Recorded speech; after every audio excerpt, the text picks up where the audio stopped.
அதாம்மா சொல்ல வரேன். டெலிவரி ஆனால் நான் சொல்கிறது நார்மல் டெலிவரி ஆனால் அவங்களுக்கு வலிக்காது. நெக்ஸ்ட்டு செக்ஸ் பண்ணும்போது ஏன்னா அவங்களுக்கு அந்த வாய்ப்பகுதி லூசிங் ஆகிடுது. அதே வந்து சிசேரியன் பண்ணுறது இல்லை புதுமண தம்பதிகள் அப்படின்னா அவங்களுக்கு வாய்ப்பகுதி சின்னதாக தான் இருக்கும்.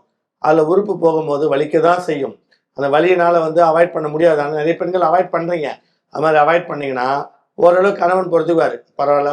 அப்புறம் நீங்கள் தொடர்ந்து அவாய்ட் பண்ணியிருந்தால் அவர் என்ன பண்ணுவார்? பாவம் இல்லையா? அதால் அந்த வலியிலையும் ஒரு சுகம் இருக்கும். அதால் வலிக்குதுன்னு விட்டுறக்கூடாது என்று இதையும் என்னுடைய சொந்த கருத்து தான். வலிக்குது, நீ எனக்கு வேணாம்னு சொல்லிட்டீங்கன்னா உங்கள் வாழ்க்கை வீணாயிடும். வலி இருந்தாலும் பரவாயில்ல, அந்த 10 நிமிஷம் 5 நிமிஷம் தான். அதுக்கு 5 நிமிஷம் 10 நிமிஷம்ன்றான், 1 நிமிஷம் தான் 2 நிமிஷம் தான் அப்படிலாம் இருக்காங்க ஆண்கள். அதால் அதை பொறுத்து கணவனுக்கு அரவணைத்து பாசத்தை காட்டி நேசத்தை காட்டி அன்பை காட்டி நல்லா ஊட்டி சந்தோஷமா இருங்க. வலிக்குதுன்னு அவாய்ட் பண்ணாதீங்க கணவரை. வலி இருக்குதான் செய்யும். வலி இருந்தாலும் அதில் சுகம் உண்டு. என்ன பொசிஷன் செஞ்சாலும் அந்த பொசிஷன் ஏதாவது வலிக்கும்.